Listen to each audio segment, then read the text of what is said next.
Salam alaikum, bienvenue sur l'investisseur musulman, la chaîne qui vous informe et vous apprend les méthodes pour investir de manière licite dans les crypto-monnaies, même pas que. J'espère que vous allez bien. En tout cas, là, ça continue par rapport à hier. On a une bonne chute là quand même du BTC qui est passé de 99 000 quand même à là on a 91 000. Mais ça reste très bien, on va pas s'en plaindre. Ça reste plutôt cool, c'est plutôt cool. Donc un recul de moins 2,14%. Ethereum qui fait moins le malin aujourd'hui, qui recule de moins 3,83% à 3325 $. On a ADA et AVAX que suit, FTM, Algo, VET, Chia qui tiennent la route, et Sclotao, HBR et OM. Donc c'est super intéressant de voir qu'il y en a qui tiennent la route. Par contre, XLM, c'est la douche froide, ça recule vraiment fort. Mais qui aurait dit que sitôt XLM serait déjà là? Qui l'aurait dit? Qui aurait dit que XRP serait aussi bien?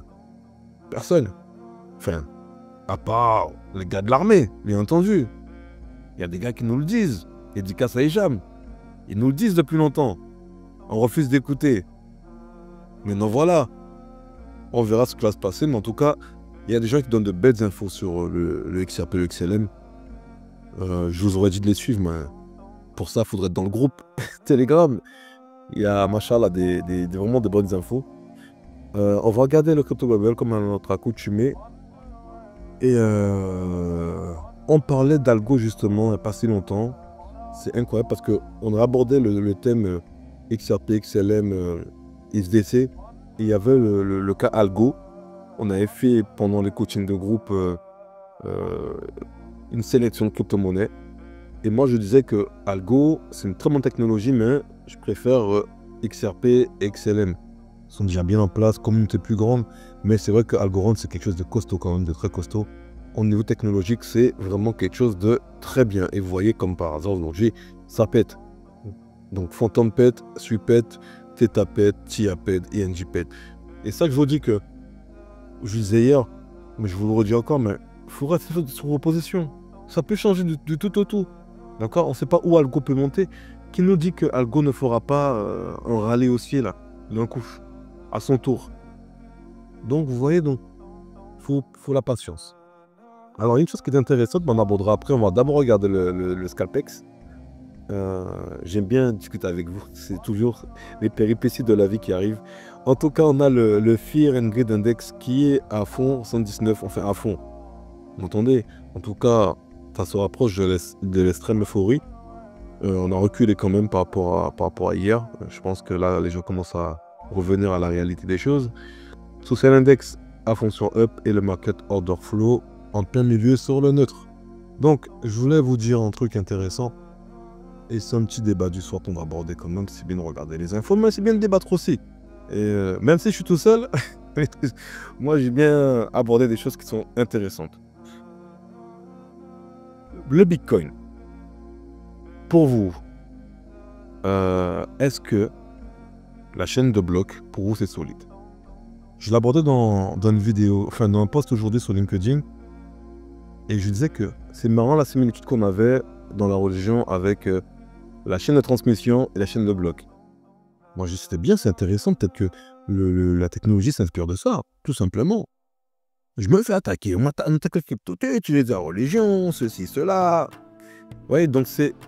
On me dit que ouais, le Bitcoin, ça vaut rien. De toute façon, si y a pas Internet, c'est fini, c'est bon. Voilà, on en est. La chaîne de blocs, c'est moins bien. Si on parle avec les privés, c'est foutu, etc., etc. Comment on répond à ce genre d'argument? Déjà, sur le fait que la chaîne de blocs, oui, c'est quelque chose de vraiment intéressant. Parce que oui, c'est bien. Mais on sait que sur le hadith, c'est une réalité, on parle le cacher, il y a des hadiths qui sont faibles. Donc c'est pas quelque chose qu'on peut à 100% vérifier. Tandis que quand on a, dans les crypto-monnaies, on a des blocs, un système de validation, de validateurs, etc. De contrôle et une transparence sans faille qui est sur plusieurs réseaux. Donc c'est plus élaboré, c'est tout ce que je dis, tout simplement. D'accord? C'est juste pour dire qu'au niveau de la technologie, on s'améliore. Il n'y a pas de mal à ça. Ce n'est pas une critique, c'est une évolution.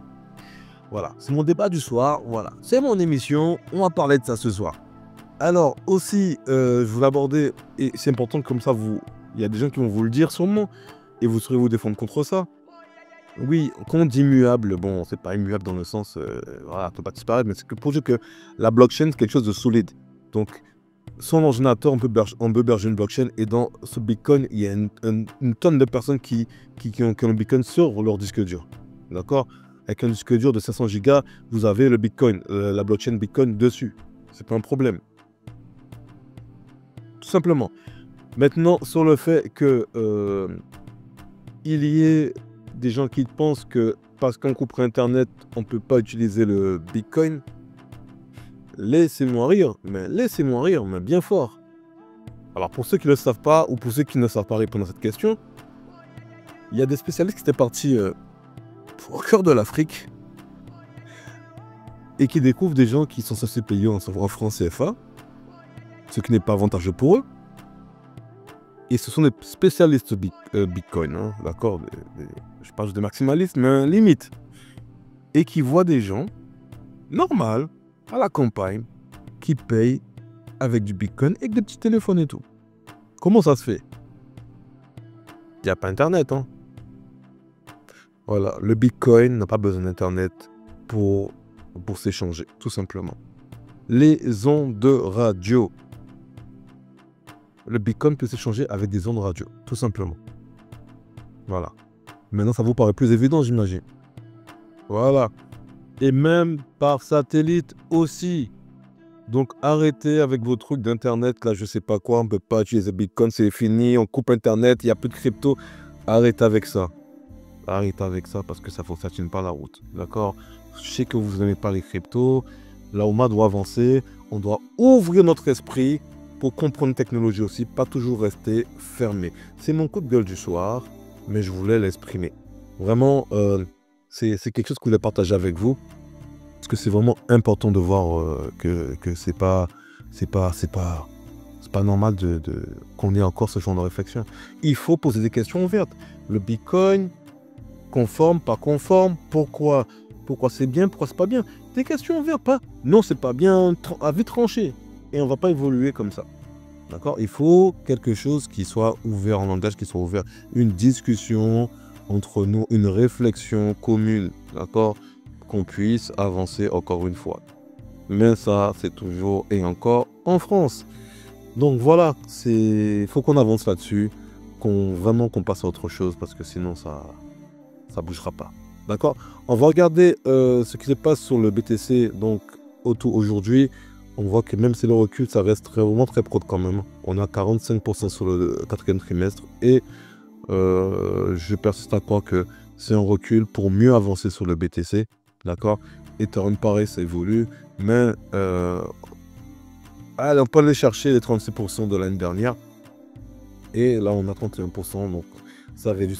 Mais on va y arriver aussi. Tu te poses en tant que musulman énormément de questions sur les crypto-monnaies. Est-ce que tu peux y aller ou tu ne veux pas y aller? Il y a énormément de flou.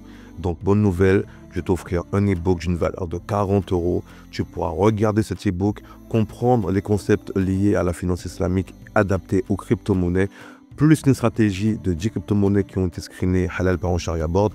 Donc, tu pourras vraiment regarder ça. C'est des crypto-monnaies à fort potentiel pour le bull run 2024-2025. Donc, c'est en termes d'éducation, tu pourras regarder, donc il faudra toujours faire des analyses, c'est important, il faut toujours comprendre dans quoi on investit, mais tu pourras avoir accès à cela. Donc on reste toujours sur le quai, maintenant il va falloir au moins s'informer. Le marché démarre et il ne faut pas louper cette superbe opportunité de faire gonfler ce capital. À défaut de ne pas bouger, essaie au moins de comprendre, c'est un cadeau et c'est dans les commentaires épinglés. Je compte sur toi pour jeter un petit coup d'œil. On l'a attendu, on l'a espéré. Ils l'ont fait. Et oui, il y avait des bruits de couloir qui disaient que ça m'était approuvé en commission, etc., que ça allait passer. Et là, boum, ce soir, je vois que ça tombe. Enfin, j'ai l'information. Et est-ce que pour vous, c'est une bonne chose ou pas? Je pense que c'était interdit depuis 2017, comme on peut le voir. Et que là, aujourd'hui, le Maroc approuve enfin les crypto-monnaies. C'est un truc de fou. Je pense qu'avec tout ce qui va se passer au Maroc, là, dans les prochaines années, c'est le bon moment. On voit que partout, ils sont en train de serrer. Le Maroc, c'est une destination déjà qui est super agréable et tout. Franchement, on y vit bien, pas de stress. C'est top, quoi. C'est vraiment top. Et le fait de faire ça, ça marque un gros tournant. Et bravo à eux. On va commencer à se développer derrière. Même s'il y a une histoire aussi de monnaie de banque centrale. Bon, on verra comment ils vont faire accepter ce Marocain qui aime bien l'argent cash. L'argent, il faut sentir l'argent dans les mains. Mais c'est à vos réflexions. À vos réflexions toujours. C'est intéressant. Mais vraiment, c'est un grand tournant, blague à part. C'est un grand tournant. Maintenant, reste à savoir si les choses sont bien faites et si au niveau des taxes, c'est cool au niveau des crypto-monnaies. Alors là, je peux vous dire que le Maroc va taper un grand coup. S'ils font bien les choses avec une taxation qui est faible, ça deviendra un Eldorado pour les gens. Et ça attirera des gens de la cryptosphère. Vraiment, ça peut devenir vraiment une place importante, je dis bien importante en Afrique, pour le Maroc. Voilà. Je pense que déjà, on peut le voir. On va aller voir les commentaires un peu, on va un peu se marrer. Donc, il y en a qui disent que... Il y a des rageux qui pètent un peu les plombs, disent voilà, l'économisation des pays, tout simplement. La France sera-t-elle la dernière? Ah, mais on peut comprendre tout à fait. Et on voit que là, certains disent que déjà la population marocaine déjà est déjà dessus. Et, bon, on a qui parle de trafic de drogue, etc. La Banque de France s'y mettra quand le BTC sera à 1 million ses chèvres. On a qui parlent des Émirats qui sont déjà là-dessus, etc. Alors, quelle est la taxe applicable sur les plus-values? Ouais, c'est la question. C'est la question. Est-ce qu'ils vont vraiment assurer là-dessus? C'est incroyable, le Maroc accepte les cryptos. On voit que CZ n'est pas trop même coin, je pense qu'il y en a trop. Mais je pense que voilà, c'est un peu trop quand même. Je ne sais pas ce que vous en pensez. Enfin, un petit écart, mais vraiment, en tout cas, c'est une très bonne nouvelle de voir le Maroc qui est sur les crypto-monnaies. Je pense que beaucoup attendaient, ça bloquait pas mal au niveau du dirham. Et là, le fait que ça puisse passer, ben, ça va être super sympa. En tout cas, on surveille ça. Et c'est une très bonne nouvelle. On va bien dormir ce soir. Vous aurez la vidéo peut-être demain matin. Mais en tout cas, je la posterai autour des 1h du mat. Là, on va la poster. Et voilà, c'est la bonne nouvelle du jour. Et c'est pas que ça. Alors, je ne veux pas forcément partager l'article, mais on voit que le Brésil veut faire du Bitcoin sa réserve de valeur. Sa réserve de valeur. Qu'est-ce que je vous ai dit? Les pays vont concourir à partir du moment que les États-Unis se mettent là-dessus, mettent le Bitcoin comme réserve, imaginez-vous le truc. Là, on va avoir un cycle, mais un cycle de malade, il faudrait être prêt. Parce que ça va être la concurrence entre les États, la concurrence entre les grands fonds, etc. etc. J'espère juste une chose, que la France ne sera pas dernière. C'est tout ce que j'espère, pas dernière. Vraiment, quand on voit des politiciens quand on loupe encore les choses, on se rappelle Bruno Le Maire, l'histoire. Hein. On était pour le Bitcoin, après on est contre le Bitcoin, on devait être la première nation en Europe qui était en avance dessus. Et là, au final, les mecs ils cassent tout. Donc, toujours à la traîne, on loupe tous les trains. Donc, moi je dis une chose, prenez le train vous-même, parce que si vous attendez que le gouvernement ou des politiciens prennent les solutions en main, font les choses, mais on peut toujours attendre. D'accord? Vraiment, on peut toujours attendre. Donc, anticipez vous-même. Prenez soin de vous. Je vous remercie d'avoir écouté cette émission Coup de gueule, mais avec un beau dénouement quand même. C'est plaisir de voir que ça bouge un peu. Et en espérant que ça va permettre à d'autres pays de prendre les bonnes décisions en Afrique. Il y a beaucoup de choses à faire. Il y a beaucoup de talent en Afrique. Vraiment, les mecs sont en avance, mais les pays doivent suivre aussi. D'accord? Donc, prenez soin de vous, la famille. On se dit à très bientôt. Assalamu alaikum. Et ça va péter! Péter!